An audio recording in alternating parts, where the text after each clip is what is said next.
ॐ भूर्भुवस्वः तत्सवितुर्वरेण्यं भर्गो देवस्य धीमहि धियो यो नः प्रचोदयात्। उस प्राण स्वरूप, दुखनाशक, सुख स्वरूप, श्रेष्ठ, तेजस्वी, पापनाशक, देव स्वरूप परमात्मा को हम अपनी अंतरात्मा में धारण करें। वह परमात्मा हमारी बुद्धि को सतमार्ग की ओर प्रेरित करे। भाइयों बहनों, जय श्री राम, जय गुरुदेव, जय माँ आदिशक्ति। आप सभी भाइयों बहनों की साधना से संबंधित जिज्ञासाओं का समाधान करते हुए मैं आज प्रथम जिज्ञासा सम्मिलित कर रहा हूँ। बहन कविता रानी जी ने अपनी जिज्ञासा प्रकट करते हुए लिखा है, राम राम भाई, राम राम बहन, राम राम।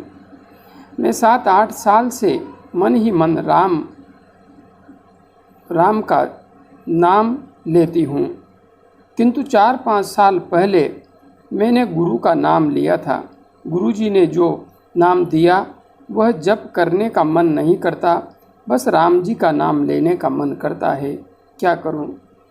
बहन, आप राम नाम का जप करती थी और बाद में आपने गुरु दीक्षा ले ली, किंतु आपका मन भगवान श्री राम के नाम पर ही अटका हुआ है।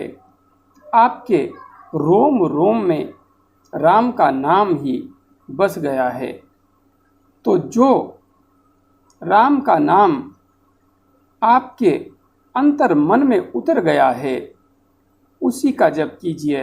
हाँ, राम नाम का जप करने से पूर्व सुषुम्ना नाड़ी में प्राण का प्रवाह कैसे करें और आज्ञा चक्र का जागरण कैसे करें, इन दोनों वीडियोज़ को अवश्य देख लीजिए। विधि जो मैंने समझाई है उसका अनुसरण कीजिए और उसके बाद में बैठ करके सहजता से आनंद के साथ राम नाम का जप कीजिए।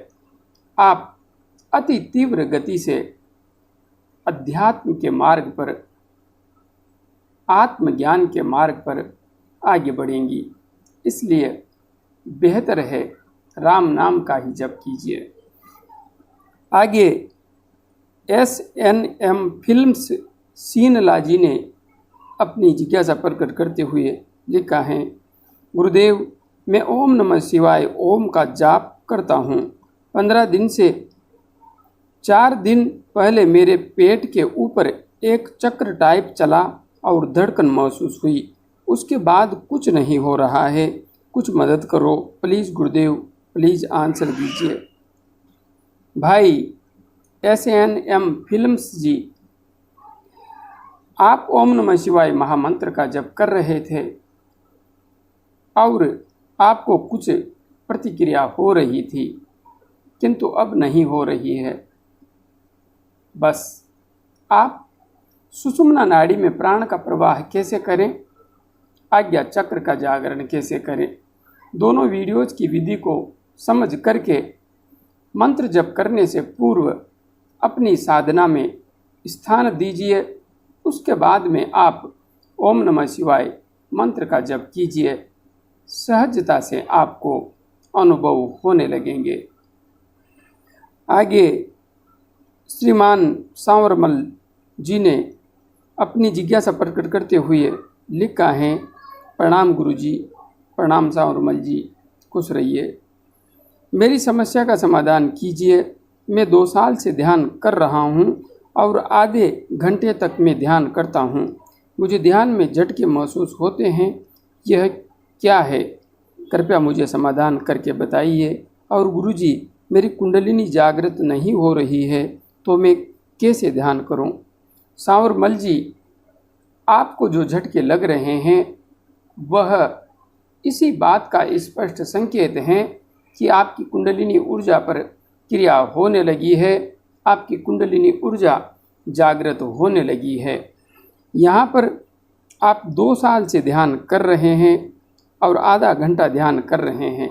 आपको मेरा सुझाव है, सुषुम्ना नाड़ी में प्राण का प्रवाह कैसे करें, आज्ञा चक्र का जागरण कैसे करें, दोनों वीडियोज़ की विधि को समझिए। अपनी साधना में मंत्र जप करने से पूर्व स्थान दीजिए और उसके बाद में आप ध्यान कीजिए। सब कुछ सहजता से घटित होता हुआ चला जाएगा। हाँ, आपकी कुंडलिनी क्रियाशील होने लगी है। इसी के परिणाम स्वरूप झटके लग रहे हैं। इसलिए सुषुम्ना नाड़ी में प्राण का प्रवाह कैसे करें, उस वीडियो को देखना आपके लिए नितांत आवश्यक है, जिससे कि आप सहजता से आगे बढ़ सकें। आगे बढ़िए, मेरी शुभकामनाएं हमेशा आपके साथ है। आगे तरसेम लाल जी ने बद्दी हिमाचल प्रदेश से अपनी जिज्ञासा प्रकट करते हुए लिखा है, हरिओम तत्सत, जय श्री राम, जय माँ आदिशक्ति। तरसेम जी, हरिओम तत्सत, जय श्री राम, जय माँ आदिशक्ति। पंच प्राण, पंच विषय, 4 अंतःकरण, 3 गण, 3 दोष के शुद्धिकरण द्वारा सम करने के प्रति प्रकाश डालने की कृपा करें, आपका सेवक। तरसेम जी, आप ग्रंथों में घुस रहे हैं। पंच प्राण, पंच विषय, 4 अंतःकरण, 3 गण, 3 दोष, यदि इनका मैं विस्तार करने लगूंगा तो कम से कम मुझे 2 घंटे चाहिए। 2 घंटे का वीडियो मुझे बनाना पड़ेगा, क्योंकि इनमें से एक एक विषय को भी यदि थोड़ा सा भी विस्तार दें तो कम से कम 30 मिनट अवश्य चाहिए। यह भी न्यूनतम ही समय होगा। इसलिए यहाँ पर इसका विस्तार तो मैं बिल्कुल नहीं करूँगा। हाँ, आपने कहा है कि इनके शुद्धिकरण द्वारा सम करने के प्रति प्रकाश डालने की कृपा कीजिए।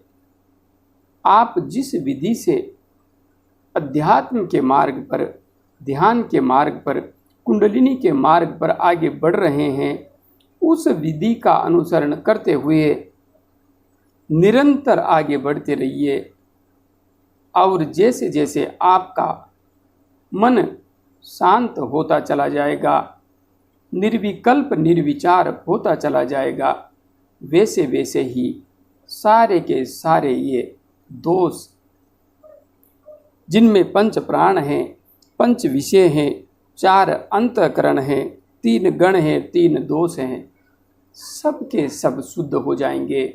सब के सब पूर्ण पवित्र एवं रूपांतरित हो जाएंगे। बस अपने अंदर में उतरते चले जाइए, गहरे से गहरे ध्यान में उतरते जाइए। जिस दिन आप समाधि में प्रविष्ट होने की सामर्थ्य अर्जित कर लेंगे, उस दिन सब कुछ रूपांतरित हो जाएगा, सब कुछ।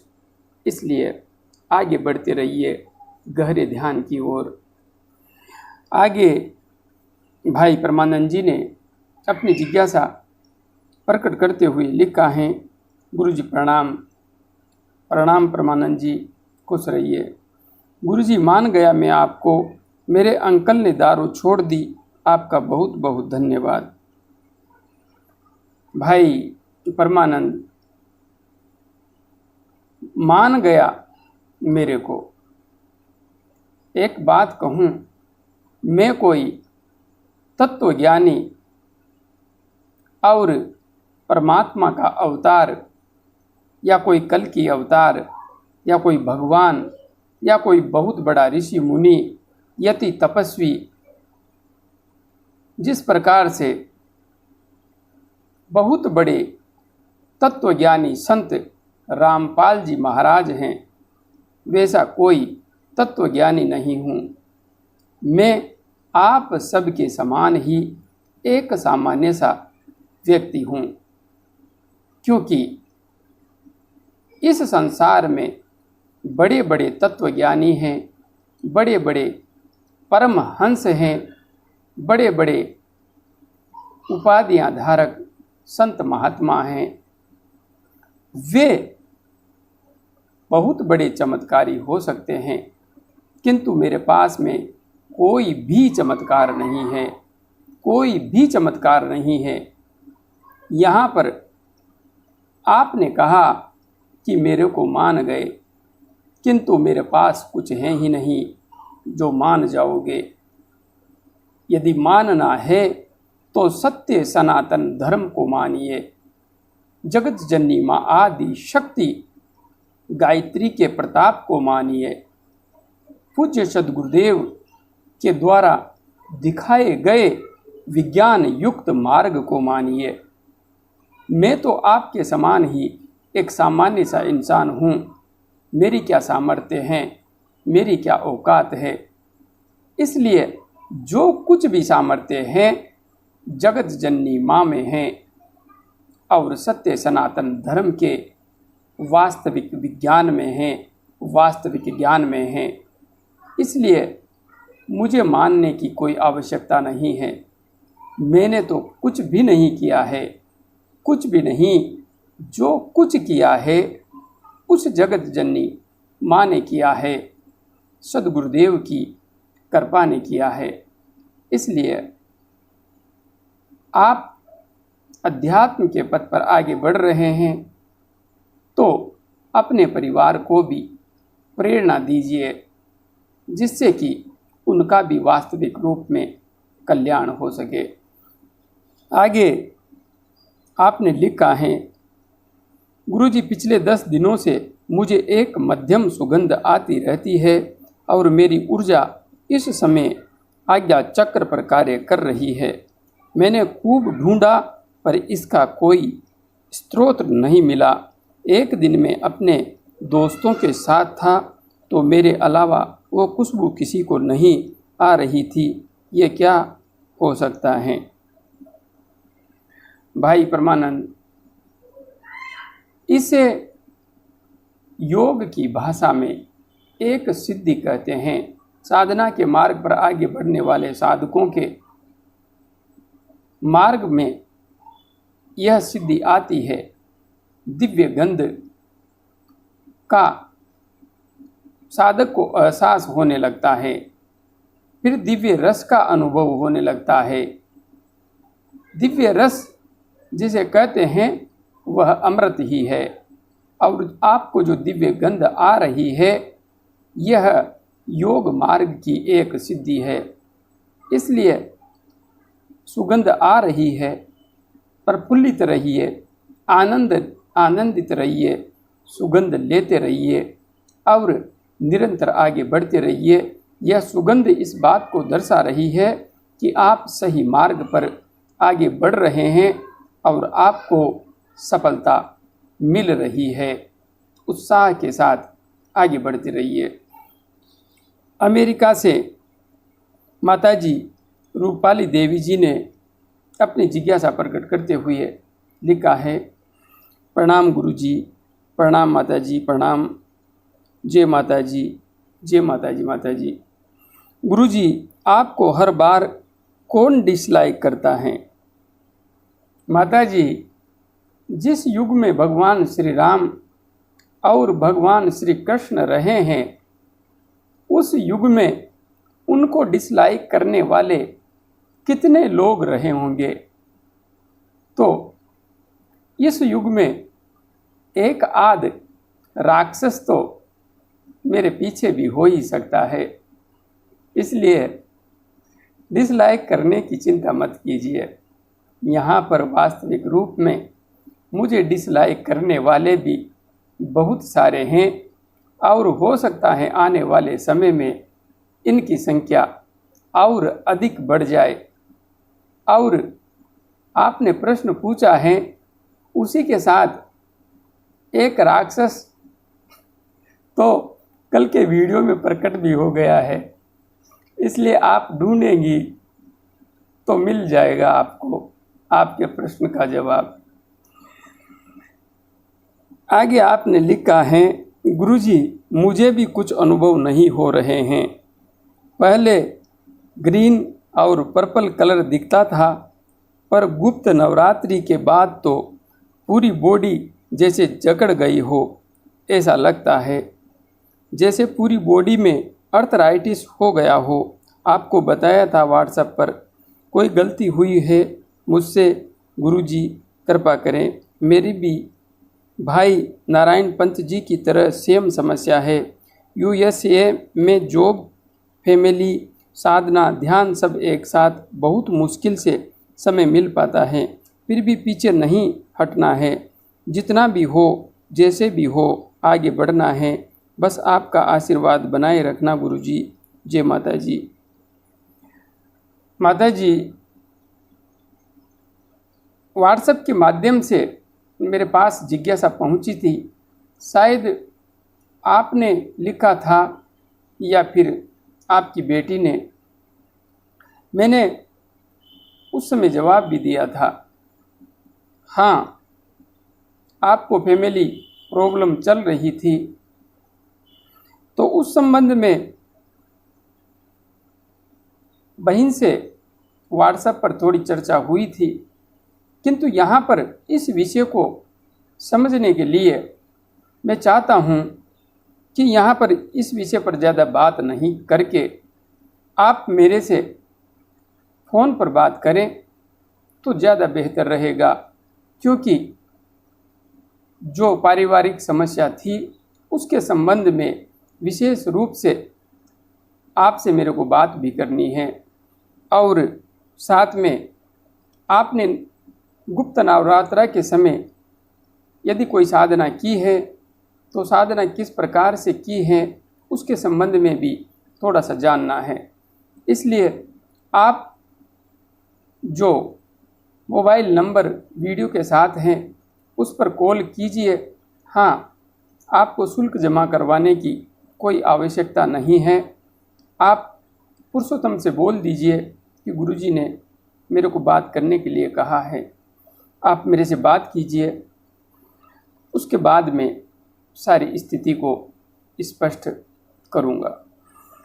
आगे भाई विश अनदेव कुमार यादव जी ने अपनी जिज्ञासा प्रकट करते हुए लिखा है, गुरु प्रणाम। प्रणाम अनदेव जी, प्रणाम। साल भर से ध्यान साधना करता हूँ। अनुभव तो बहुत कुछ होते हैं। कभी कभी तो टहर आई खुलते हैं। माँ के जब ध्यान में हैं तो बेटे का कभी तो माँ के रूप में, कभी बच्चे के रूप में दर्शन मिलते हैं।